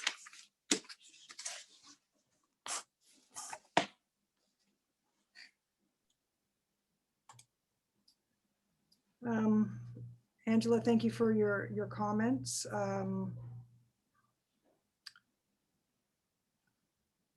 Do you have any other questions or further comments? I don't know that those I guess the question is, why do Medallion deceive home buyers and not being transparent when I purchased it in 2014? If you have the plan about the shadow study from 2010, which you proposed it here, why in 2013, when I purchased it, no one say that? This is like lying. You are misleading customer. We pay price premium to be in this neighborhood. Otherwise, I would have gone to Mancas because they are all 36, 37 lot. I try to be in this community that has a bigger detached homes. I'm spending my life savings for this. So you are taking advantage of us, taking the money that we invested, and then you don't even keep your word. I try to make decision with proper information, but then now the information is just being destroyed. It's just all lies. So why don't Medallion being truthful to the home buyer after 2010? As you can see, the shadow study is September 2010. So any purchasers that come to Medallion office after, you should have be clear, transparent, truthful, keep your reputation and say that you are planning something. So I like an answer for that.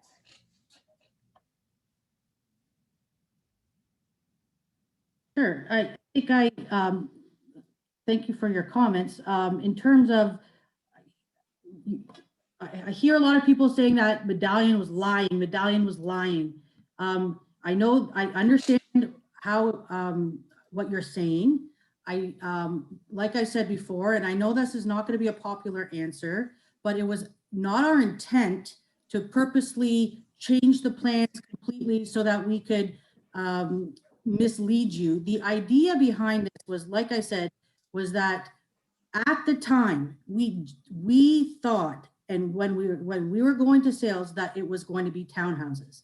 Yes, there was concepts that I said we were floating around, that we always were looking at things, but at the time it was townhouses. And that's what was told, and that's what we were planning on doing. The shadow study is September 2010. I understand it. So there was concepts being floated around, and concepts that we did, but at the time we were planning on doing townhouses. The policies and reviewing everything has led us to then fall back perhaps on a plan that would have been it could have been a different plan that we had back then. And it just so happens that we have this plan in front of you now that is reflective of the times. I understand where you're coming from. I'm just saying that if I tell you that that was what was said, I wasn't there. I don't think the intent was to lie. And I know that the community is going to think that. And no matter if I stand up here and suggest that we didn't lie, but it was our intention to build townhouses, but there's other options that were also floating around, but it was townhouses. I honestly could tell you was the intent. So why don't you stick with the intent then? So basically you commit to what you already supposed to commit. keep your words, be accountable. As simple as that. We are happy with the approved plan of the townhouses. You don't need to put all your customers through all this pain and suffering, putting a sword above our head, ruining our community. Well, in fairness, I hear what you're saying, but we don't subscribe that our projects are going to be ruining your community. We don't believe that us providing built form such as what we're proposing is going to negatively affect your community. We're trying to continue to build Ajax and contribute to a vibrant area. And by building, we're creating activity and providing other people with opportunity. So, but the area has been already congested as it is, especially with the Amazon around the corner. That is going to be 1 million square foot facility. You can imagine how the amount of traffic is going to be generated from. But of course, that's not within our control because that's a completely separate land. While this vacant land was committed by Medallion to the home buyer, as you said it yourself, for townhouses. So we invested it based on that, and we trust your reputation that you would keep your word. Anna, if I can just add, I think it's may have been covered as part of the discussion so far, but and I think Bruno kind of spoke to the history of the permissions that have been in place for quite some time, notwithstanding what may or may not have been said, but those permissions for a variety of built form, including townhouses, but also including apartments, has been in place for some time with the town.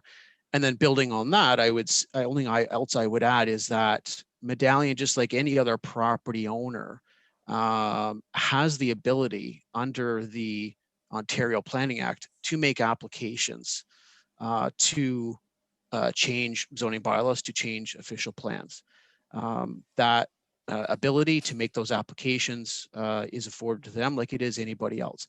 Obviously, the town is reviewing the applications that have been submitted, but that's part of the process. That's what's permitted in the province of Ontario. Okay, thank you for that. Angela, if we have about 20 minutes left and we have several people with their hands up. So Angela, thank you. I'm going to be moving on to the next person is Glenda Furkiotis. Glenda, you should be able to unmute. Hi. Hi, go ahead. So a lot of what I wanted to say and ask has already been asked. With Mayor Sean, it's pretty clear by, is he even here still? Yeah. It's pretty clear by your comments that you're not willing to form an opinion until you see the plan. So to me, that's pretty clear that you're all about the planning and not listening to the people that you represent. So I'm very disappointed with that. In terms Actually, of just to clarify that, that's not the case, and please don't put words in my mouth. I said the resident comments will form part of the report at the end. So we will have both the planning side and the resident side in the final report. And I look at the whole picture. I have not made up a decision in any way. And well, it would have been helpful for you to say that you will also take what we're saying at all these meetings into account. I said that. But I didn't hear that, but you say that. Going to Medallion, I'm an original purchaser from phase 1 back in 2003. And from then, Medallion assured that it was going to be townhouses, not even semis at that point, it was townhouses. So again, it's all a lie. And, obviously you were not part of that team, I'm assuming, back in those years. But it's very disconcerting that, the plans have changed. What you guys promised to the buyers changed. You're not committing, you're saying you want to improve the community, but in no one's eyes, none of these residents do we see this as an improvement to our community. It is nothing more but congesting where we live, already congested by all the construction that we hear from 7 o'clock in the morning all the way till they can continue right now because of COVID, it's not happening overnight, but the sounds that are coming from Amazon, and we're not that far off from, we're pretty far from enough. It's a far walk, but to live in construction with Amazon and then to have to go through years of construction with you guys, we already here for a few months back in the summer, whatever digging was going on here with on the side with the creek, it's unbearable. And to know that we're going to be living so congestedly with traffic, we can't get out of here in the mornings, coming home to wait at those lights at Rushworth on Salem, with the traffic coming all the way from Salem, from Harwood on Roslyn, and vice versa. It's ridiculous. There's no, Ajax has not done any good planning when it comes to traffic. There's no good planning when even considering this whole thing of buildings is just atrocious. And I'm very disappointed in the city. I'm disappointed in Medallion. I do pay my taxes, insane amount of taxes. And I don't feel we're being heard. I understand very clearly that the shovels will go on the ground. However, the original plan of townhouses, that's fine. We all knew what we were getting into, even semis. But buildings is just, it's not okay. I haven't heard any talk about high schools. There's 2 high schools in the area that are already overcrowded, that already don't have very good reputation, where we're looking at where are we going to send our children. And then you're going to add these buildings where there's going to be insane amount of children, adolescents. Where are all these children going to go to school? How are all these buses going to commute all these kids? Are they all going to have to walk? Like, it's just I haven't heard anything about high schools yet. Who is building the high schools? When are the high schools going to go up? The crime, I hear cops all the time, police car. I never heard so many police cars on let's say maybe in the last 2 years, especially last year. The crime in this area is going up. You put up more buildings, more people, that brings crime. You're going to put businesses in plazas. People are going to be hanging out in those so-called parks. Nobody's asking for parks. We're asking for you not to develop these high buildings. Never mind, 400, that was upsetting enough as it is. Never mind adding triple the number of those units that you guys want to add. And yes, Medallion is known for renting to social housing. The building on Western Road in Finch in Toronto, a lot of their units, and you know this, Anna, are rented out to the city for purposes of Toronto community housing. The same thing is going to happen here. That's where you guys make your money, to rent out to the government and to make money about rent. You're not looking to better our community. You're just looking to make money. I'm very disappointed. I'm not really asking questions. I just need to make my comments. And I'm very proud of our residents that are on this call and that we're trying to stick up for our community. And I really hope that maybe some of you will listen to our pleas, our concerns, and our disappointment in what's going to be done, what's being done, and what's going to be done to our community. Thank you and good night. Thank you, Glenda. I'm going to move now to Carlos Novoa. Carlos, you should be able to unmute yourself. Carlos, you can go ahead. Okay, your mic is showing as unmuted, but if you are talking, we cannot hear you.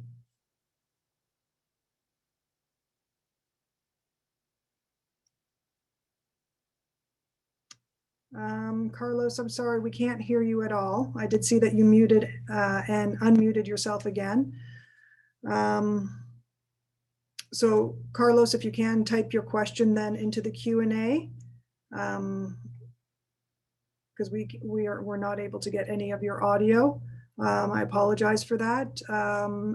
Please do type your question into the Q&A, and I'm going to move to the next person on the list.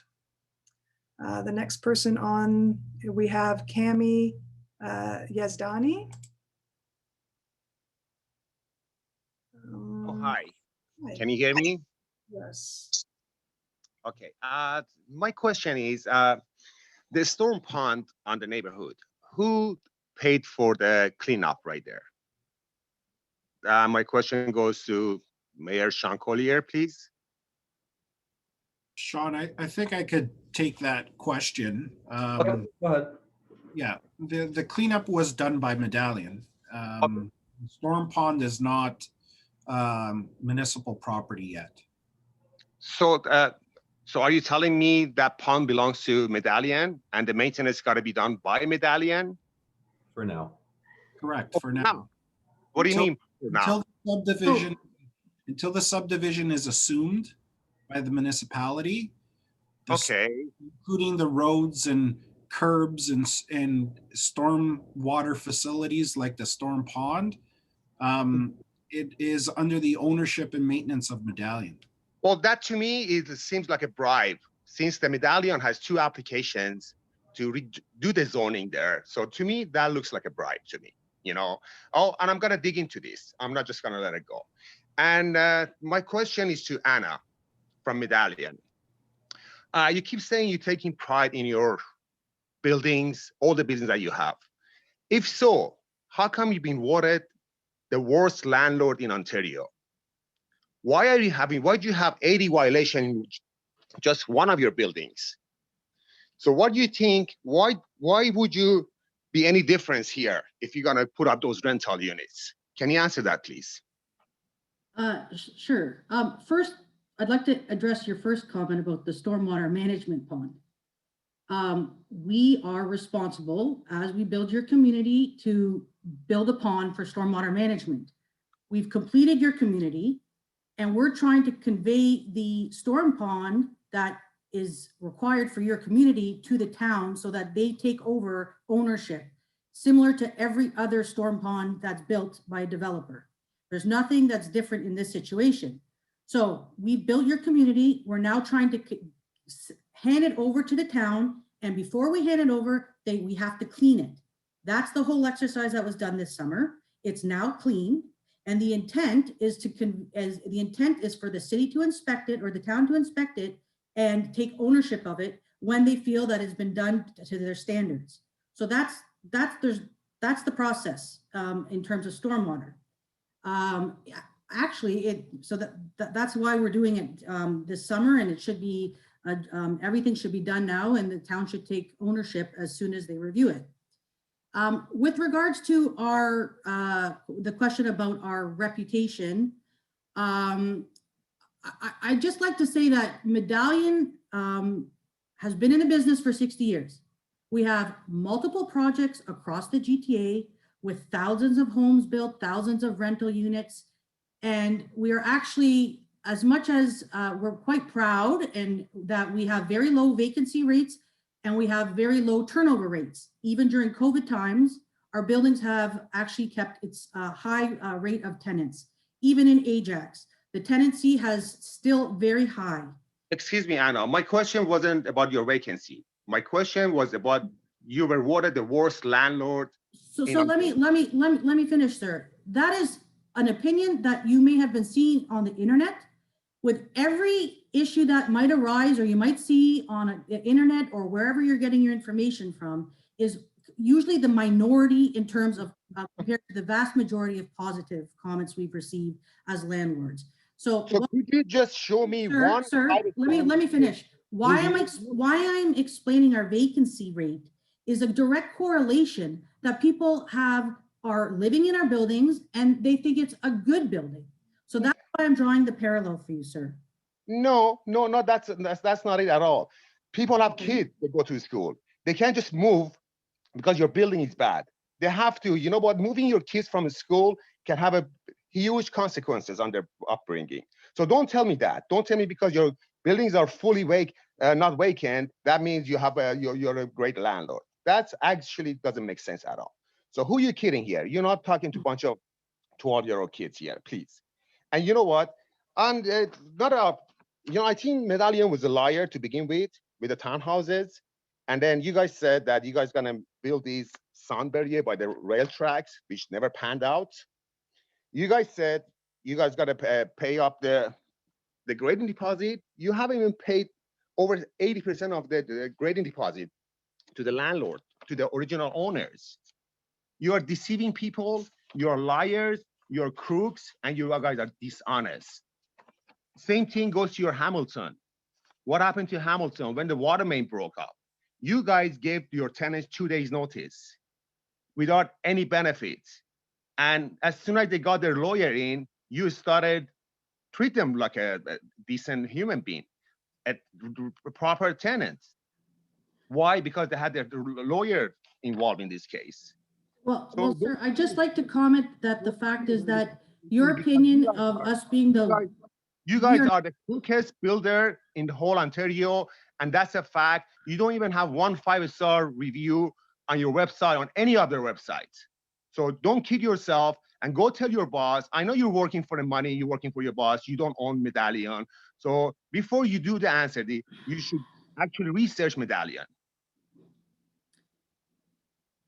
As I say, go Google it, don't just come up with answers. Well, sir, I'm providing you with an answer that you don't like to hear because we're not the worst builder. And you are number 7. Listen, you are number 7 in top 100. Okay, thank you, sir. Thank you. Thank you, This sir. is disrespectful and we're not going to tolerate this. Can you please turn off that microphone and move on? Thank you. Well, listen, Sean, listen, you can't listen. This is not disrespectful. I'm just giving you facts. If you can't take facts, maybe you shouldn't be on this meeting, Sean. Carlos, I'd like to speak. What you're saying are not facts. That's all I have to say. You're trying to mislead everybody here. These are not facts. If some random people start writing stuff on the internet, like I could write tomorrow, that all kinds of things. These are not facts. You're just stating stuff that you've read on some random internet site. No, they are facts. You can go. That's the truth. That's the truth. Okay, so telling me Google is not fact? Cami, with due respect, Cami, we do only have 5 minutes left. We have a lot of people with their hands up. We can take one more. Yeah, just one more question. Just one comment. You know what? You guys can't answer the question if it doesn't benefit you. If I bring you facts, if I bring you Google reviews, you guys gonna deny that. So I mean, that tells you what kind of a company you are, what kind of a company you guys running. You guys are not welcome in this community. Okay, you're just a bunch of crooks and liars. That's all I can say. Thank you for the time. All right, Cami. The last person, Karim Valani. You can go ahead and unmute yourself. Hello, can you guys hear me? Yes, please go ahead. Yeah, I've been here. I bought the original new house. Medallion had promised us I live right near the railway tracks. My family was promised that they'll put a wall here to cover the railway tracks so we don't get any noise here. My grandchildren come to live with me and they wake up every night because there's no wall put up here for 11 years. They had promised to build a bridge going north on Audley so we don't have to stop every time. And we are stuck there every time when we are going to metro or to pick up anything, we are stuck. During the pandemic last year, I was coming out of the GO train area and coming home from Salem. There was an accident on Salem Road. It took me an hour and 15 minutes to get home during the pandemic. Just imagine, one accident on Salem Road. Salem Road was closed and it took me an hour and change to get home. I'm just going to ask this question to the mayor and the councillors. Are you guys going to give me a ride every time I'm stuck? Amazon is coming at the corner right now, millions of square footage. The only way I can come home if Salem is blocked is Audley. When I was coming, when the Salem was blocked, it took me more than an hour. I'm just going to ask you guys this question. Before making all these plans of building this stuff near our houses, did you guys ever consider that how are we going to proceed? How are our children going to proceed? How are things going to happen? Now, I'm just going to make a comment about Medallion. Medallion promised us the wall near the railway tracks. They did not do anything about it. I had a problem with my tree in front of my house. They said they're going to do something, send somebody. They never sent for 10 years. It's still an issue there. My roof, I've spent $3,000. It's every time there's a small wind coming, things fall down. I had asked Medallion right from the beginning. They said they're going to fix it. They never fixed it. The $500 deposit that the original owner was supposed to get, still not have it in my pocket after 10 years. And you are saying Medallion is a reputable company? I would like to hear our mayor, please, to make some positive comments about your people who are paying thousands of dollars of taxes instead of just telling us to shut up and that, shut this person off. You have to understand, you didn't buy a $500,000 home. If you were in our position today, you would not be telling this to your residents, sir. I'll tell you one last thing. I have a relative in CBC who works for Marketplace, and I've already spoken to them. We are going to put this whole scenario in CBC, so you guys should see. I haven't heard from Ashmead Khan or you, sir, Mayor Sean Collier, even once that, look, we are concerned, we think you have some points, and that we will go forward. We have spent our lifetime, our life savings on these buildings here. Medallion has lied to us. This is a fact that everybody knows. We don't have to repeat ourselves, sir. With due respect, please listen to the people in this community. And we are over 5,000 people. We are telling you all the truth. I can't, and then the other issue is even right now, there's a problem getting out of our community right now with the traffic. Can you imagine after Amazon comes in and other buildings comes in, especially these people thinking of putting apartment buildings here? Come on, just imagine. Medallion is trying to just get as much money, and it looks to us right now, the feeling that we are getting, the entire town of Ajax is with Medallion. We are not even hearing one single positive thing. Hey, these 5,000 people must be telling the truth. I haven't heard one single thing from you, from Mayor or Ashmead Khan or any of the councillors coming up and say, hey guys, you know something, you guys have a point. Maybe we should have some more meetings or something, but we don't hear that. We have a lot of frustration, and I think it's coming out. And that's what you're hearing from my tone and from all my colleagues who are living here. And I am requesting you again, it's not about the election in 20 whatever, we don't care. You don't look after us, we will go to Marketplace and you will be on the TV, I promise you, with all the things that we have recorded, all the things about Medallion that we have heard, all the activities, and any criminal activity that is with anyone, it will be posted on Marketplace. I'm not kidding you. I'm pleading you though, with due respect, I'm saying, please listen to our concerns. That's all we are asking you. And we should hear some positivity from the mayor and the councillors because we are paying the property taxes. I would Medallion love to is not, sir. you if you would give me a second. Sure, go ahead, sir. All right, thank you. Because you've asked me some questions. The rest I think was just discussion. But first, I didn't tell anybody to shut up. So I don't think anybody heard that. So again, please don't put words in my mouth. You talked about the retaining wall. If there was a sound barrier wall in the application for your subdivision, it would be there because we would not sign off on the subdivision and assume any roads, any curbs, anything if that piece that was in the site plan was not there.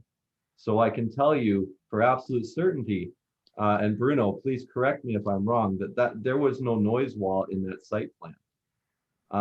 So that's just not a fair and factual statement. Sorry to interrupt you, sir. That means that Medallion lied to us. Medallion told us there will be a wall put up there, sir. Okay, I listened to you for about 5 minutes. And sure. did not interrupt you. Sure, sir. Go ahead. I can tell you openly and honestly, and I saw some comments in the chat box about people thinking I was harsh to Andrew. Well, I don't like being threatened. We're here to help you. We're trying to do what we can. I can guarantee you that the Medallion is being treated exactly the same as every other developer. I'm not going to listen to people's opinions and think they read on the internet. That's not valid to this discussion. We're here to get input from the residents, not hear what other people maybe said on the internet. That's just somebody's opinion and that's not valid. So we're treating this development the exact same as every other development that happens in our town. It will go through the exact same process. Medallion will not receive any preferential treatment. They will get the exact same treatment as everybody else, and they will follow the exact same process as everybody else, and they will follow the exact same rules and the exact same planning act as everybody else. So we're following that process. Instead of one public open house, we're having 3 because we recognize that this is a lot of people feel very, very passionate about this. People are most passionate about their homes and their kids. So we understand. I've been doing this for 18 years. I've been to lots of these meetings. I've heard these things before, and I understand that people are very passionate when it comes to their home and where they live, and we are listening. Please work with us. Give us the feedback you like, and it will form the report. But we're doing the best we can to move this forward, okay? Threats, marketplace, no problem. I'm on TV all the time. It's no problem. Yeah, that's not a problem, sir. With due respect, sir. Okay? I'm trying to be respectful, and I hope I am, because I'm not trying to be disrespectful. No, but I'm just saying the way you are coming up, it seems like that you are disrespectful. The way you have spoken, I know you are frank, but you have to show some sympathy to these people. You are not only just as a politician, just say that, this is the truth and I'm not going to take this. We are not trying to blame you personally. We are trying to tell you have a whole team there. They should listen to our concern, and you should come out favorably by at least making a positive comment about our community, saying, look, you guys are united. Even if you have been there for 18 years, it doesn't matter to us. What matters to us, when the time comes, you guys will look after our needs. Our lifetime savings have been there. We are the ones who is paying your property taxes in Ajax, right? Medallion is not. I pay property taxes too, as does every other member of Exactly. council. We all live here. We're all your neighbors. Some of our councillors live in your exact neighborhood. So believe me, we all have vested interest in this town. I'm a member of this council because I have a vested interest in this town. I've lived here since 1969. I've seen this grow up. I've seen it change. I'm not going to make decisions that I think are not in the best interest of the town, but I do need to be, and if I come across as condescending or hard, I'm sorry. I mean, I don't mean to be. I'm just being honest. And maybe that's what happens when you're virtual. But, okay, one last question I have for you. I apologize to interrupt you. I just have one last question for you. Okay, if everybody is saying that Medallion has lied to them, each and every person that we have in the community regarding our houses or something in the neighborhood or something around, everybody is saying that. Not everybody could be a liar, sir. We are all truthfully saying that you should look into how Medallion has dealt with us, with everybody's concern. Because the bottom line is Medallion has already made the money by making these houses, and they've profited a lot. Now they want to double their profits, but you have to come here and you have to help us. As you are saying, we are making a note of what you are promising, that you will be with your people and not with Medallion. You have to serve us, right? Absolutely. Wonderful. Now, we are making a note of that. Nobody on this side of the cameras has said that anybody's lied. That's come from some of the residents, and I can't speak to that because I was not there and I don't know what happened there. All I can tell you is we have an official plan, and the official plan designates all the land in our town and what those uses can be. And the official plan states that these lands are zoned high density to the one on the west, medium on the others, and commercial to the last one on the right. And those have certain uses. And those uses have been in place for a long time. So I don't know what people were told, and it's unfortunate if people feel they were misled. But the fact of the matter is that cannot change what this is now. These are what the zonings are, and we need to follow those rules, as I said. So that's what we're going to do. I mean, no disrespect. I'm just trying to be honest.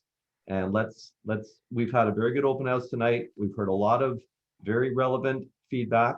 We've documented all that feedback. This is recorded. This whole thing is recorded, and the other two have been recorded. And I'm sure I will see everybody here in April or whenever this public open house is, and you will have an opportunity to view the report, same as us, and see the recommendations. You will have an opportunity to address council again at that Community Affairs and Planning meeting, and you will hear us debate. And I can't tell you what the decision will be coming out, but I can guarantee you that I will absolutely be open and honest with everybody and tell you the truth of what's happening and what we can do and what we can do. And that's the best I can do. Okay, thank you very much, Mayor Collier and Karim. We have reached the end of the open house. I do recognize that there are people who do still have their hands up.